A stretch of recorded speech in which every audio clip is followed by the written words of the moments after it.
Good afternoon, everyone.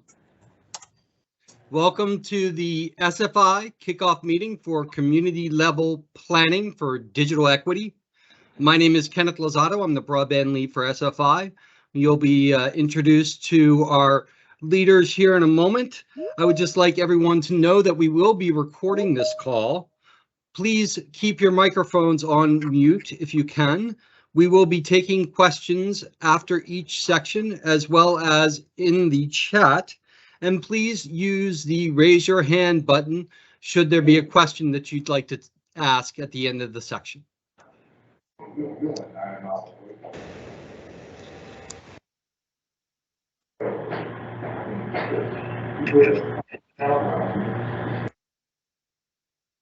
Grant. And I will be now introducing Dr. Mark Brown, who is the Executive Director of the Student Freedom Initiative. Dr. Brown. All right, thanks. I got it. Thanks, Ken, and welcome to everybody. And thank you for giving us a little bit of your busy time today. We have, I think, what will be seen as value added for you and your staffs and for your communities. I will tell you that you are a subset of over 70 communities that we ultimately will talk to, but we're starting with you because of the reasons that we will get into as we go through here today. Before I go too far, I'd like our team members to just really give a very short, I will say, very short introduction of yourself and what you do for the Student Freedom Initiative. And then in turn, I'd like each school to at least have one representative do the same, and then we'll dive right into this. And I'll start on my team members I've seen. You just heard from Ken Lozado, who is inside of the program office. So I will go to the program manager for this, Yvette Thomas, and start with her with a brief introduction. Hi, I'm Yvette Thomas. I am the director for the MSI capacity building effort. And I'm going to turn it over to Keith Schultz. Yes, I'm Keith Schultz. I am the Chief Operating Officer here at Student Freedom Initiative. I'll turn it over to Sean.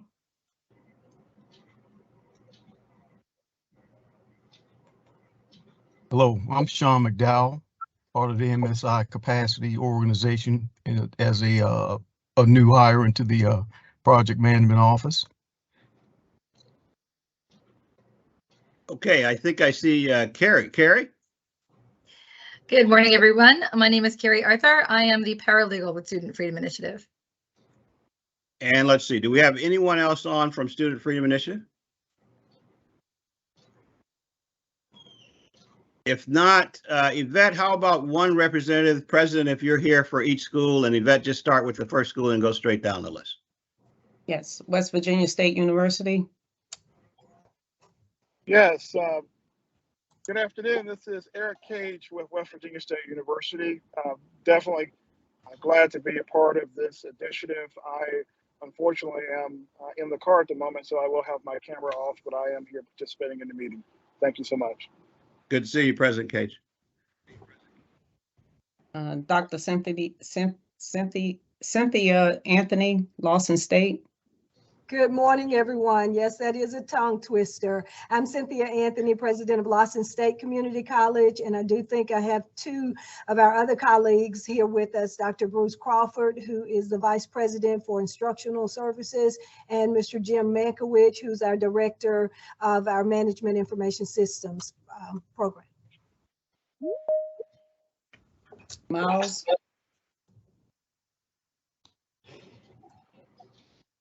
Yes, I'm Cedric Norman, IT director at Miles College. Tuskegee. Good morning.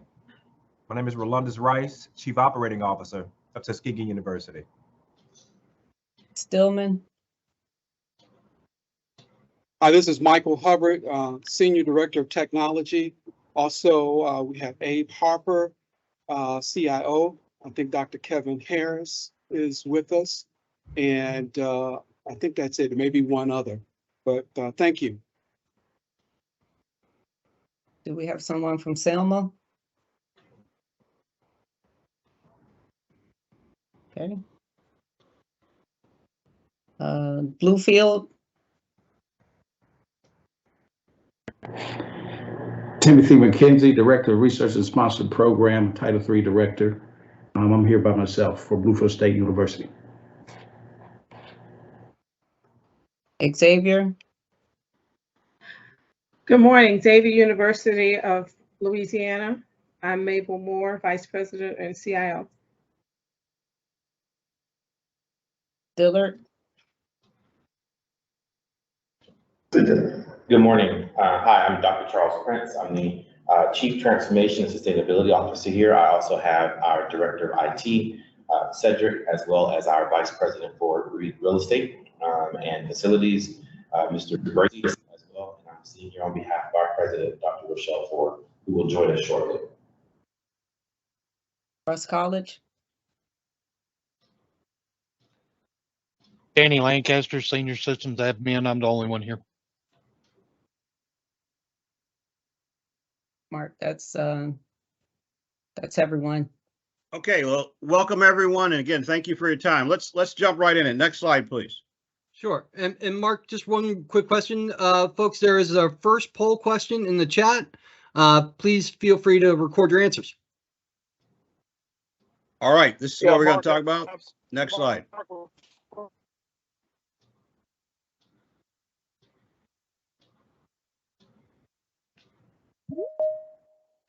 The Biden administration recently made the largest federal investment in broadband and digital equity in history at $65 billion.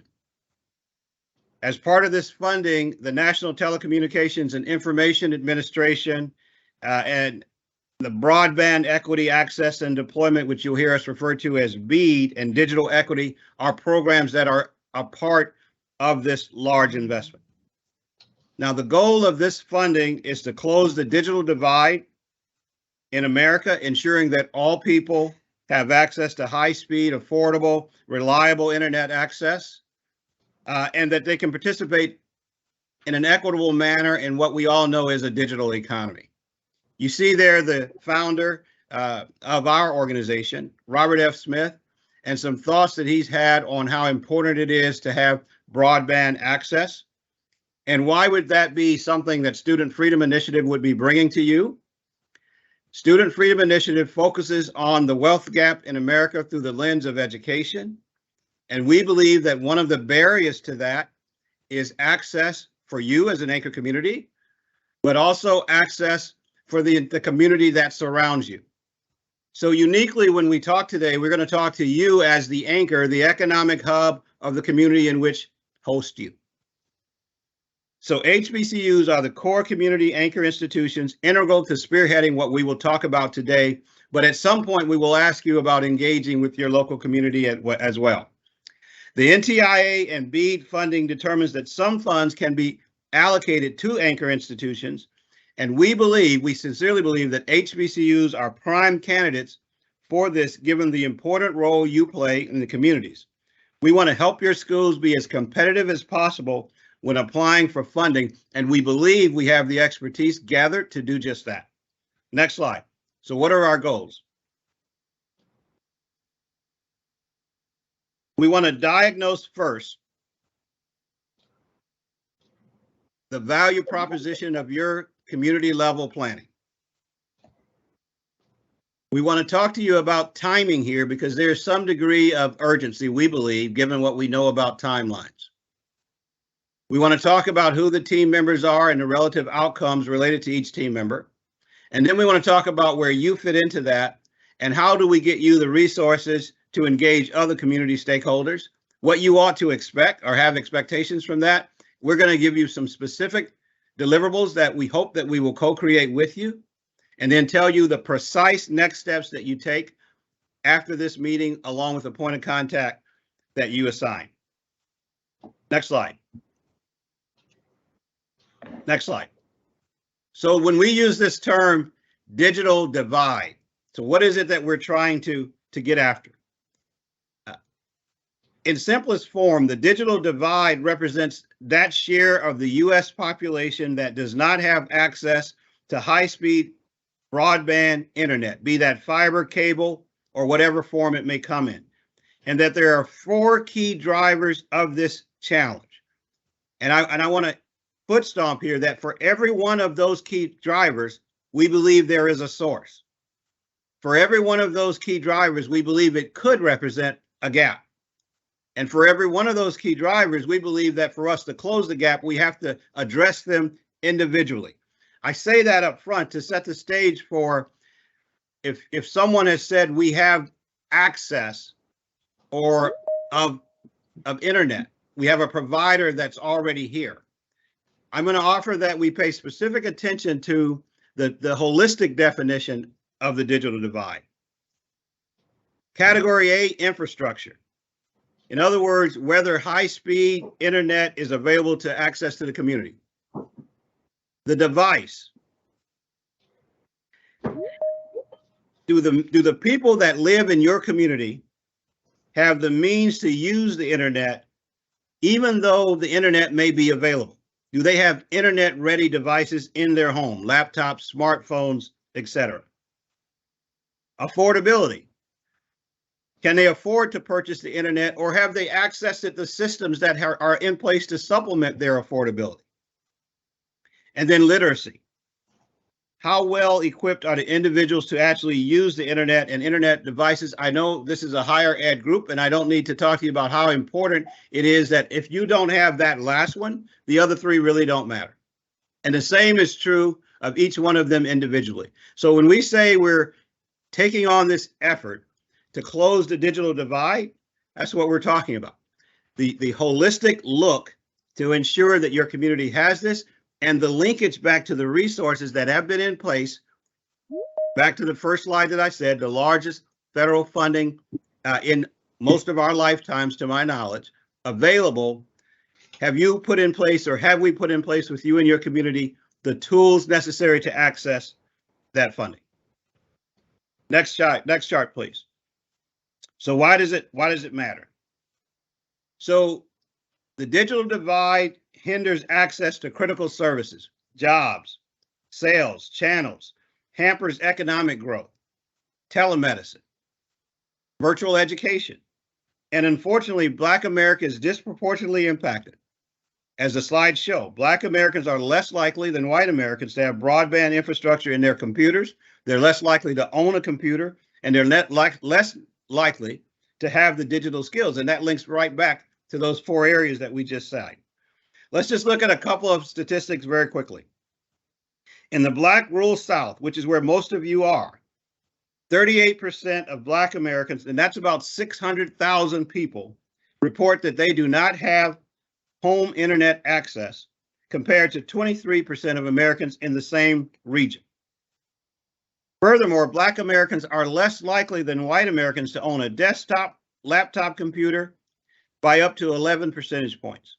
For example, in Stillman College, when we look at that data, community which is comprised of 66% of underrepresented minorities, 40% of households do not own a desktop or a laptop computer, compared to 30% of all households when looked at as an average of Alabama. Next slide, please. You all may be familiar with these statistics. This study was done by McKinsey & Company, and frankly is one of the hallmarks of why we are doing this and what got us so focused on this. The digital divide has a clear national economic impact as well as one locally for you. 82%, almost 8 out of every 10 of our universities, our land grant universities, in many cases where you all sit, are in broadband deserts. This deprives the schools, the community members, of much needed global resources and tools on the web to support modern 21st delivery of educational services, a digital economy. And there could be $1 billion in additional expenditures through increased demand for goods and services if HBCUs could share resources with students and communities. And you have the numbers in front of you. Next slide, please. So this is data on the communities that we have represented on the line today. And just to orientate you to the slides, the clear bars represent the state averages.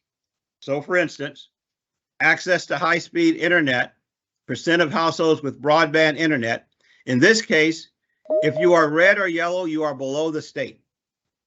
61% in the state have access to internet in the state of Alabama, 66 in West Virginia, 52% on average in Mississippi, while Russ College has 40%.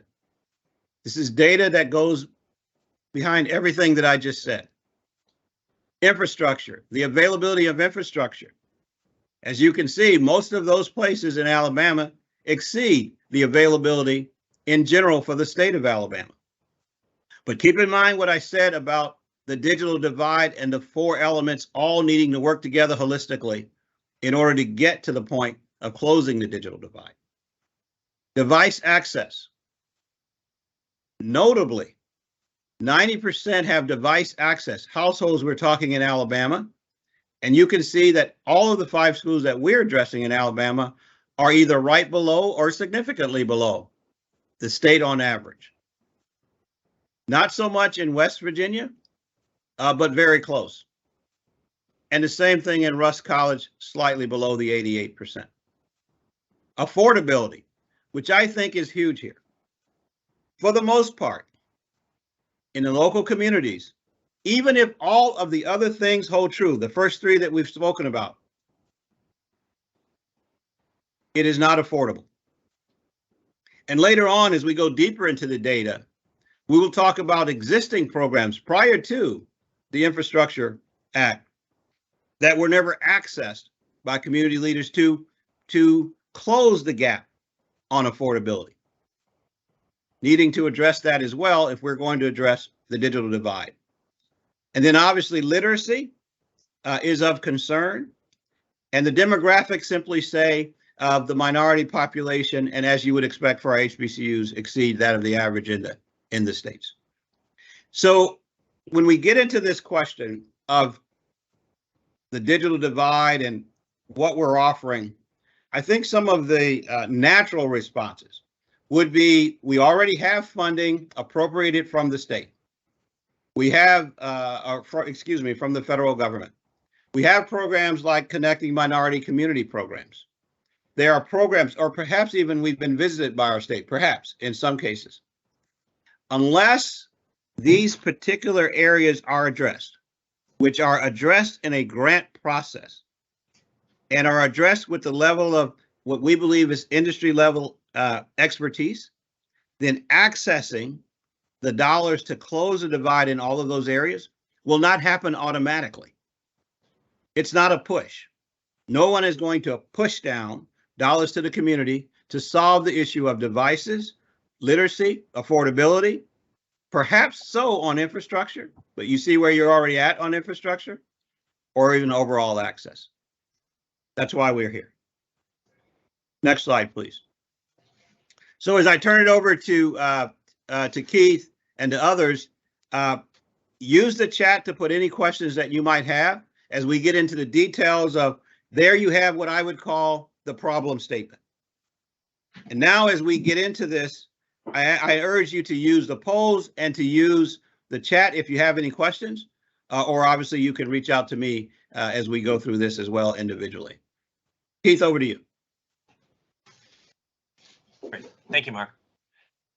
I noticed that there's a poll that has just come up. So for those that are online, if you can go ahead and complete the poll regarding the extent to which your campus has access to reliable, high-speed internet.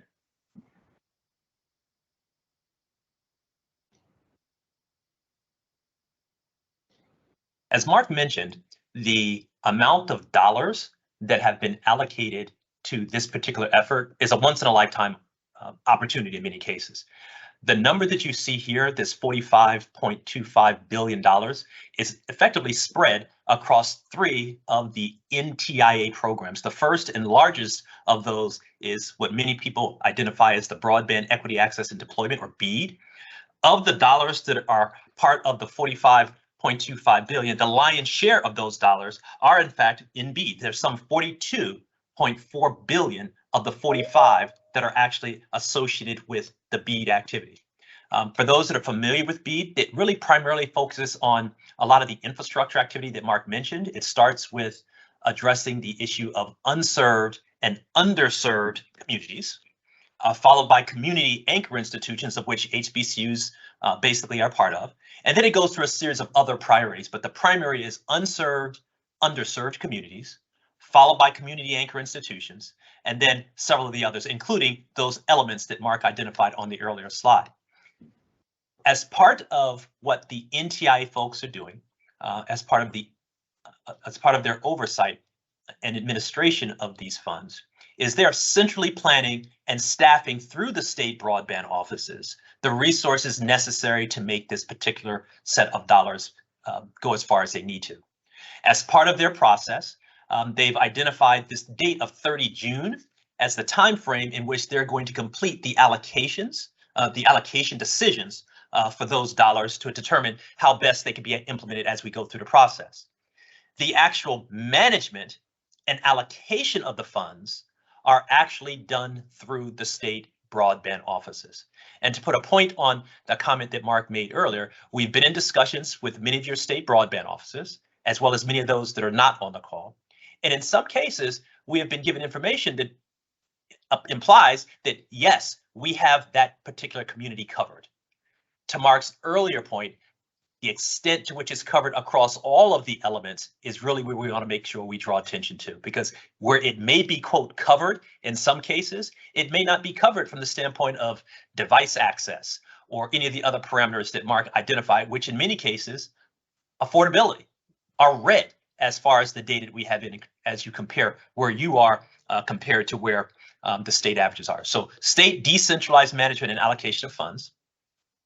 And part of what we're doing in terms of why this is important now is many of the states are already in the process of preparing their state level plans. I spoke to one of the individuals that's on the call today, and they had not yet been contacted by the state broadband office, but the state broadband office is saying, yes, we've got you covered. And so part of why we're having this discussion and why now is to make certain that as each one of these states are preparing their state level plans, we've worked collectively to co-create the necessary content to make sure those state level plans are informed by the reality of each of you on the call and your respective communities.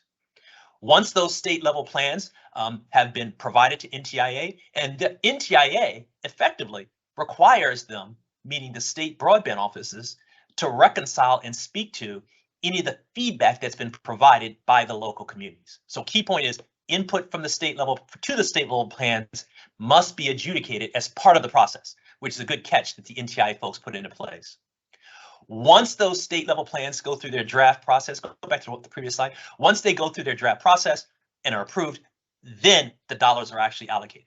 So that's kind of the why we believe it's now. There's a large amount of dollars, but a lion's share of those dollars, meaning the 42 billion that's tied to BEAD, the largest percentage of all of those dollars is really going to the area where you saw in the previous slide that Mark was speaking to, infrastructure, the pipes. The largest percentage of that is going there, not to some of the other areas. So it's really important, and it's really going to be competitive because of the amount of dollars that are going to be remaining after everything is said and done. So now you can go to the next slide. So here are our goals. And again, to acclimate you to what's going on the left-hand side, we've walked through what our intent is in terms of what we're intending to provide to assist in the process. And on the right, you'll see some of the challenges. We fully recognize that many of the challenges probably don't apply to everyone in the same manner. And likewise, how we prepare the content is going to be unique to each one of you that are on the call, as well as your local community. So starting first, not only is this set of services through these subject matter experts that we bring to the table going to be provided pro bono, but we also intend to provide sub-grants to you all to help you achieve some of the objectives we have within your local communities. So I'll say it again, everything that we're doing is being provided pro bono, and our intent is to provide resources to assist you in accomplishing some of the objectives that we have for you working with the communities. So first, again, we will provide those sub-grants. There's a process that Yvette will talk you through here later in the presentation, because our sense is many, although not all, may not have the necessary resources to work across your institution as well as with other local stakeholders to ensure that everything that's necessary from a community input perspective can be achieved. Along with our partners at Connect Humanity, Student Freedom Initiative will be providing the subject matter expertise to actually provide all the necessary detailed content that's necessary to serve as the input to the state level plans. And again, depending upon each one of the institutions and communities, our intent is to provide this pro bono because some just may not have the capacity to do that on their own. So ours is to actually help with providing that additional capacity. As Mark indicated, not only do we intend to support the inputs to the community level plans, once the NTIA approves the community level plans, there's another step. And that next step, as Mark indicated, it's not a put. They're not going to give the money away. There's still a process to ensure that each one of the communities can actually apply for the grants that would then come out of the state broadband offices. So our intent is to also help and provide subject matter expertise to support the grant writing activities, because we know that in many of the other initiatives that come forth, whether it be the Connecting Minority Community Pilot Program or many others, a large number of institutions weren't able to submit grant applications to actually qualify and receive the grants that were coming from these other sources. So again, grant writing support to ensure that the dollars actually flow. All of this is done, again, to ensure that each one of the communities that are hosted by our HBCUs actually get their fair share. Some $42 billion seems like a lot, but it's going to be very competitive. And our intent is to ensure that each one of the communities that are represented on this call and others going forward actually are provided these pro bono support services, as well as these sub-grants to actually provide the information that they need to actually serve as the input to these state level plans. We started this activity a couple of years ago before BEAD was actually approved with the community of Orangeburg, South Carolina, with the intent of taking the lessons that we learned during the activities there in Orangeburg with Claflin and the Department of Public Utilities, the city government and the like, and actually extrapolate it to come up with how we address all of the items that Mark indicated in terms of the digital equity dimensions in the earlier slide. So if we'll go to the next slide, please. Here's kind of what the initial base of the effort was. Again, we worked with the folks in Orangeburg, South Carolina. You see the basic demographics of the organization, but what was important in this particular case is it was a cross-community co-creation activity. We had our partner Connect Humanity, Student Freedom Initiative, the Department of Public Utility, the HBCU, the city government, and the city council. And a lot of what we had to do, we worked with the state broadband office to use the surveys that they already had to collect data, as well as with the students and the residents in the community. We went through that activity again with Claflin, and because of the nature of Claflin, the manner in which we created their equivalent community plan was unique to the needs that they had. In their case, they wanted to target a specific digital equity dimension. That digital equity dimension being what's identified as infrastructure, because they believed if they owned the physical infrastructure, they could drive down the costs for all of their people that were in their service area. So theirs took on a unique flavor for just Orangeburg.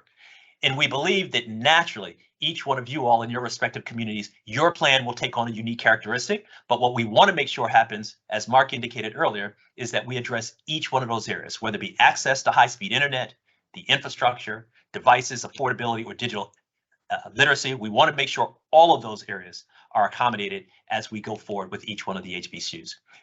To give you a sense of what this looks like, better for the people of Orangeburg to tell you what this meant for them than for me. So we're going to show you the video that elementary school students had to say about the activities in Orangeburg, the superintendent, a business owner, as well as city government and Department of Public Utilities. So if you can, Ken, if you could activate and show the quick video, I appreciate it. Internet access is important to me because I live in a part of Orangeburg County where we don't have access at my house. Our students are struggling to access online materials and complete their assignments. Teachers are using their personal data plans to stay connected, and parents are sometimes even forced to sit in parking lots outside of school buildings to get a Wi-Fi signal so their children can do their homework. Our local businesses are struggling to compete in a digital economy. They cannot reach customers, access critical information, or grow efficiently without reliable internet access. As small business owners, we understand the importance of reliable internet. We depend on the internet to run our business. However, the slow internet speeds have caused payment delays, hurting our customers' experience and sales. Even the time it takes to upload or download files slows down our daily operations, reducing our efficiency and productivity. I often get calls from my neighbors and they ask me, well, what is your internet service working properly? And I was like, no, mine's acting up too. Without internet, I'm losing money, I'm losing time, and the lack of proper internet is affecting us as a family, and we're lacking stuff like we're in primitive days, because that's how I feel sometimes. Even though my school provided me and my siblings with the hotspot, often I still didn't have internet access at my house. Okay, these Black and brown brilliant students need broadband access. They need training. They need access to the internet. They need access to systems and processes. Okay, they need access to curriculum. They need access to teachers. And we can provide that. The data is striking. The digital divide is accelerating the racial wealth gap in our country. Residents in Orangeburg, South Carolina have been left having to pay upwards of $70 to $100 per month to connect to the internet at viable broadband speeds. At Connect Humanity, we work with communities to build the broadband and skills they need to participate fully in a digital society. Once we can connect more people online, we will create more efficient government services, expand economic opportunities, and allow new industries to thrive in Orangeburg.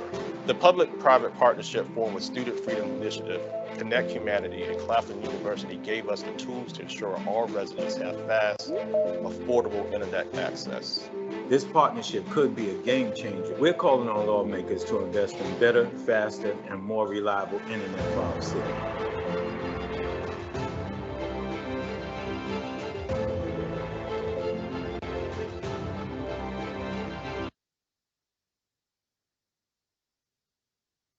I think the one piece that sort of struck me in all of the videos is the business owner, where they basically said, this is a game changer. If we can actually address the issue of the wealth gap and do it in a way that closes or addresses the digital divide across all the items that are identified, it really does become a game changer, whether you're a business owner, a student, superintendent, or Department of Public Utilities or the city government. It really does become a game changer. To wrap up, as before I turn things over to Yvette, just want to bring us to where we're about to go next. The focus of today's discussion in terms of how we are going to address through our approach for making certain that you all have access to the subject matter expertise, as well as the sub-grant activities to actually provide the resource to support, is within the Student Freedom Initiative area called MSI Capacity Building. There are several other components as part of the Student Freedom Initiative program for those of you who have already been participating with us to address the wealth gap. But today's activity is very targeted. It's our Director of MSI Capacity Building is Yvette Thomas, who has been with us almost since inception in terms of the work that we're doing on cyber activities as well as broadband. And again, the reason why we're going down this path is to increase the competitiveness and resilience of our member institutions, as you saw highlighted in the discussions on the video. And so I'll turn things over at this point to Yvette Thomas, who is our Director of Minority Serving Institution Capacity Building. Yvette, over to you. Thank you, Keith. I think we have another poll.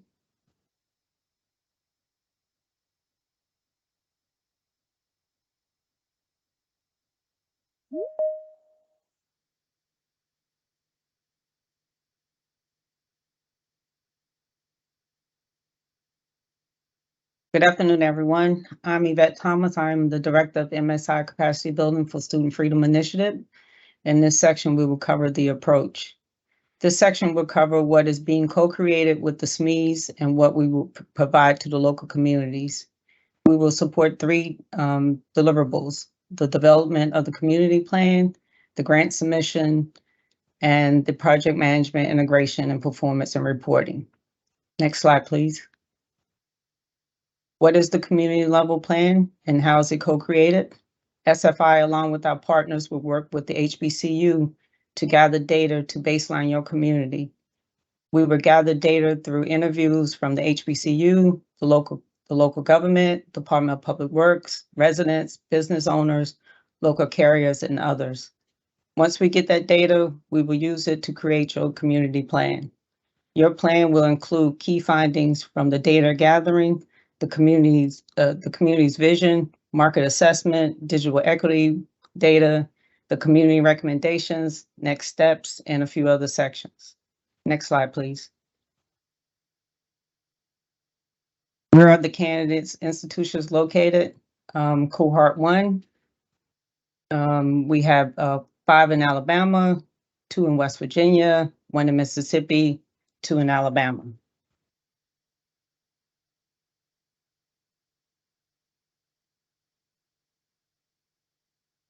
Next slide, please. How were you selected? We ranked all HBCUs. We used factors from the FCC maps, NTIA data, and our existing relationships with the HBCU. We looked at the unserved and underserved communities. We looked at areas where we have congressional and philanthropic support. We looked at areas where the needs and values were high. Next slide, please.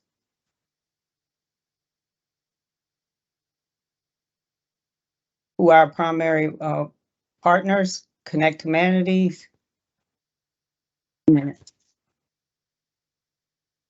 Sorry. Connect Humanity is our primary partner.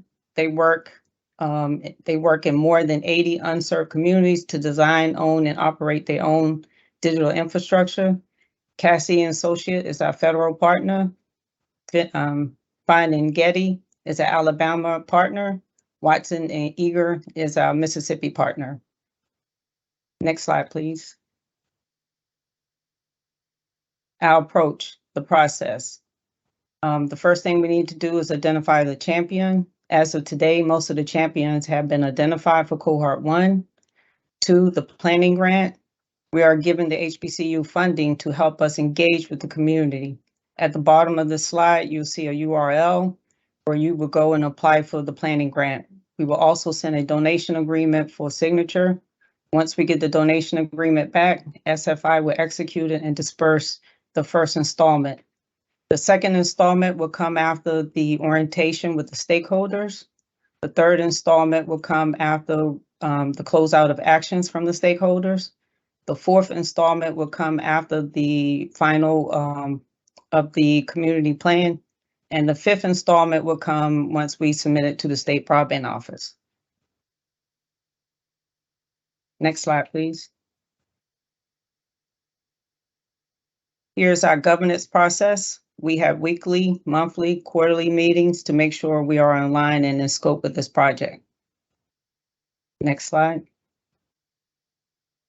Below is the name of the individuals you will interact with, myself and Ken Lozado, who's my broadband lead. Next slide.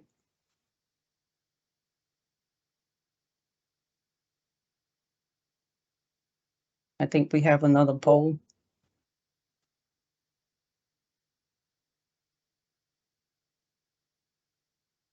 So Yvette, while everyone is answering that poll, I just want to summarize what we will provide and what you should expect and what you're going to be able to apply to that Yvette's going to go through in detail here. Grant funding. You can apply for grant funding shortly after this meeting. That grant funding is to provide the subject matter expert that will be on your staff to do this. What have we learned over their years in Student Freedom Initiative? We learned that everybody's got 3 jobs at your school already. And a good first step is to make sure you have the right person there to liaison with this. So we're going to take action to do that, and it's not going to cost you anything other than to apply for the grant. You have access to the subject matter expertise that we have gathered to baseline where you currently are. So if you're going to apply for the grant, which we are going to help you apply for, then you're going to need this level of expertise to be in what Keith described as a competitive scarce source of funding. We're going to help develop a version of our community plan that best fits you. And then once that grant process begins, we're going to be providing the grant application support. So that it's important. I want to make sure that we don't miss those fine points. We're going to deliver that to you. And you have certain roles in terms of actually doing the grant application. And Yvette will go through those, but I don't want you to miss those very important points because you can get started on them in short order. Okay, Yvette, we can press on. Okay, next steps. First, confirm the champion. Like I said, most of you guys have already confirmed the champion. The planning grant, you can go online and apply for your planning grant, as well as we'll go ahead and send you the donation agreement for signature. And next, 2C, confirm your local stakeholders and contact information and schedule the interviews. Next slide. This is sample questions and categories. We need information that's pertaining to the campus connectivity, your community engagement, your vision and strategy for the community, what technology support you have on campus and off campus. Those are the type of information that we would need for this plan. Here are some state broadband meetings for Alabama. You guys have a meeting on the 15th and 16th. We will be a part of those meetings. For Mississippi and West Virginia is to be determined, as well as Louisiana. It will be to be determined.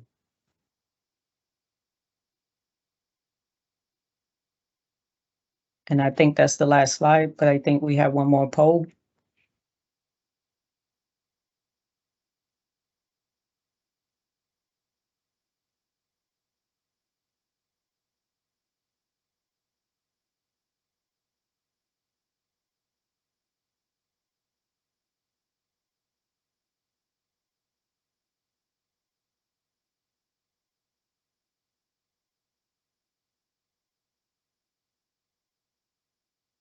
And Mark and Keith, I want to acknowledge that the president from Miles College and Tuskegee University did join the call.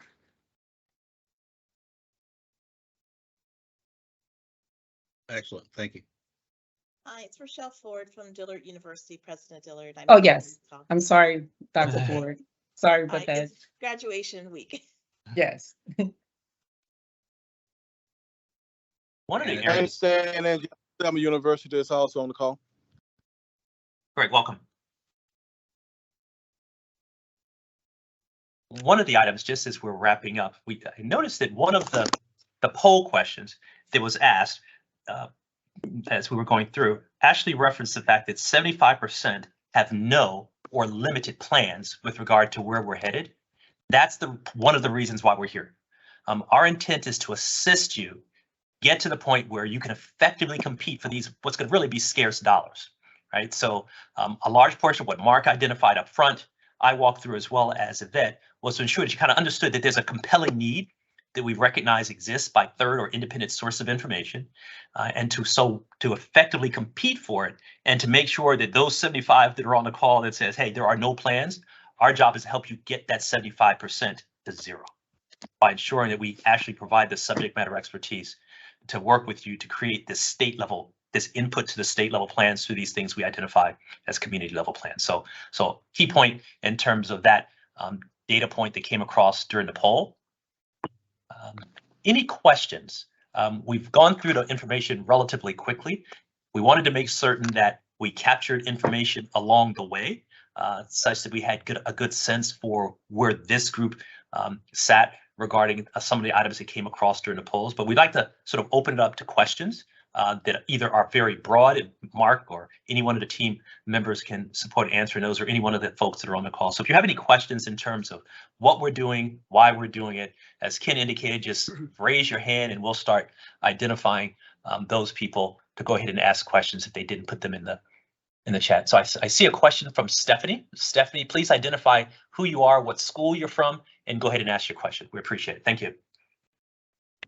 Hello, yes, I'm Stephanie Rogers. I'm with Dillard University, and you said that you would open the link immediately for this call to apply for the grants. And with those grants, what's the timeline from application to notify the board? Yeah, I think the question is, what's the timeline between the grant application opening and the notification of award? Also, we have to pick all our graduation signs out so they can go up tomorrow. So, and I think we may have someone that's not on mute. So did you get the question, Keith? You're on mute. Stephanie, the short answer is because we want this activity to start here within the next 30 to 60 days, our intent is once that application is open, it's only open for those that are on this call. Key point, it's open for those that are on this call. So we anticipate within the next 30 days, if you submit your application, we're going to go ahead and approve it within the next 30 days. And I want to emphasize, he says we're going to approve it in the next 30 days. So this may be the simplest grant you've ever applied for. And I can't foot stomp this enough. And I know I've reached out to some of you individually. We want you to get the grant. We want you to be able to get the person that will do this, and then we want to get to work. So there's no, I don't see a reason not to delay. This is a very operational kind of execution meeting. So we're ready to move from this meeting to execution. That's the point. And as part of that, Stephanie, we're gonna as Yvette, we're gonna give you the first installment right out of the gate. Right. So within 30 days, no doubt, and then we'll give you that first installment so you can get started. And then we'll incrementally make payment as we hit those milestones that Yvette identified. So does that answer your question? Yes, and then some. Thank Okay, you. good. You're welcome. Any other questions? Yes, will we receive a copy of this presentation? Short answer is within 24 hours of today, because I've already seen it. Yvette and team have already prepared the follow-on note coming out of this meeting. And so we will make available the content that we discussed. There might be a delay on getting the video that's being recorded, but you will get a copy of everything we're discussing as well as the video as soon as we can get it to you. The video might take a little bit longer, but our intent is to give you a copy of everything that we've gone through. Thank you so much. You're welcome. So is the planning grant application live right now, or will you all notify us when it is live? I believe it is live now on the link that you'll get in the slide deck. It's live. We tested it out this week and everything's working for that link that you saw at the bottom of the page that said Connect101.org early in the presentation. So it's live. Okay. Because to Mark's point, we want to get started now. So we don't want to have any barrier that precluded that from happening.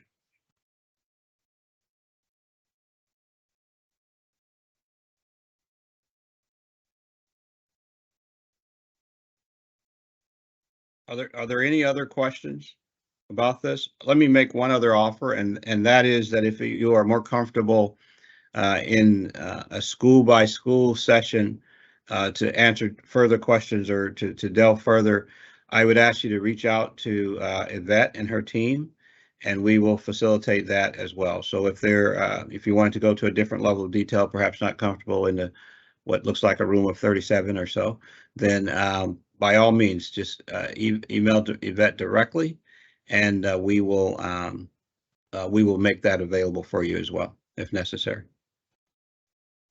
Yeah, there was a question that came up with regard to the application and whether or not it was going to be active or live. Thanks, Ken. If you check your chat, you'll see that the link for the grant is in the chat for those people who want to start working before you get the information here later in the week regarding that. So check your chat, you'll see the link available. And then out of full transparency, at least for those of you who are in Alabama, I'll be meeting with your state legislators next week to tell them how important it is that they support this representative. I believe they're in session in Montgomery there, so I'll be there on 17th and 18th to meet with them for the other end of this in case you hear it coming from the other side. And we've done the same at the federal level with the Congressional Black Caucus and the HBCU caucus. Robert has done that, and I did that as his assistant during that session as well. So from all ends, we are attacking this issue for all the reasons that we said at the beginning of the brief, and we are looking for you to partner with us as we work on this complex digital divide for you and your host communities. One last thing on President Ford, as you were joining, Yvette went over it before you came online, and I spoke to Prince prior to the meeting. Thank you for joining. We know that it was a last minute add for you and your team, both yours as well as Xavier, for attending. There's some things we're working through, some details, but we wanted to get you up front, included within the discussion so that you knew what was coming, so that all the discussion we were having now, you would have insight to them. So thanks for making this happen here at the last couple of minutes. That's why there's that asterisk on the slide for you that you'll see on slide 18. So thanks for you and your team, as well as the folks over at Xavier, Dr. Mabel Moore. Same to you. Thank you very much. There's another question that's out there. Lauren Cruz, go ahead.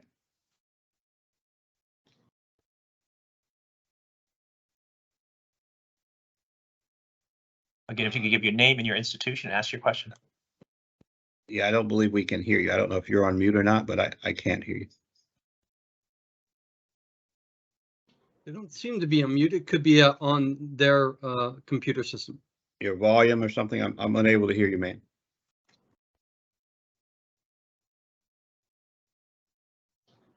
I can't hear you, but if you'll send me the chat, and if you'll send it to me in the chat, I'll be glad to read it out and get you an answer.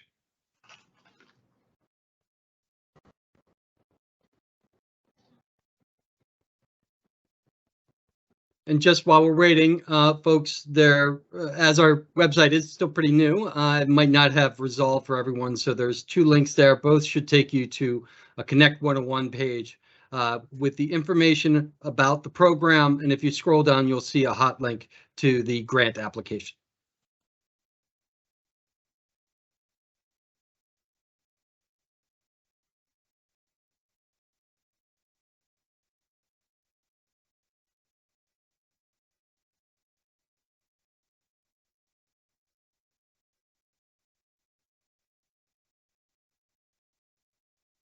The question, Keith, would you like to go ahead?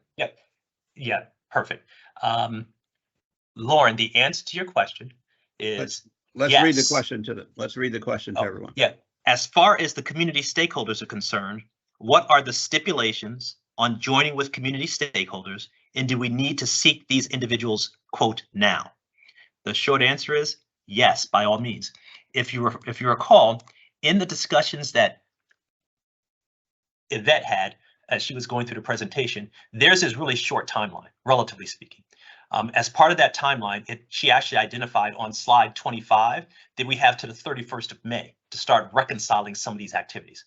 One of which is ensuring that we've identified the appropriate community stakeholders, identified who that point of contact is, and make certain that they are part of this set of discussions. In the same way that we did this in Orangeburg, South Carolina, where we reference city government, schools, residents, and so forth. So short answer is, yep, you can start doing that now.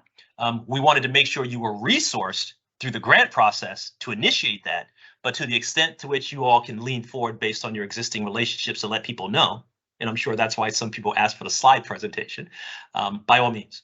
And again, that's referenced on slide 25, and we'll capture this action and others as part of the note that'll come out here by close of business tomorrow. Close of business 5 p.m. Eastern Standard Time tomorrow. Does that answer your question, ma'am?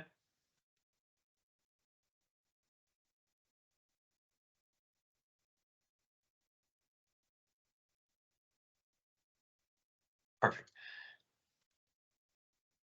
Just so everyone has a chance to view that, here are the timeframes that Keith was just referencing in terms of how we're trying to get this program in your hands as quick as possible.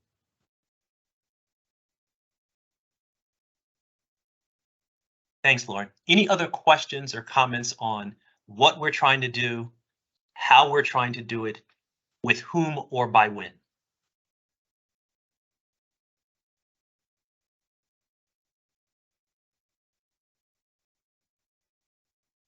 Well, Mark, we'll turn it back over to you.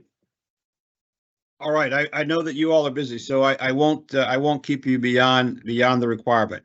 I think you have some very specific asks that lead to the first element of the resources.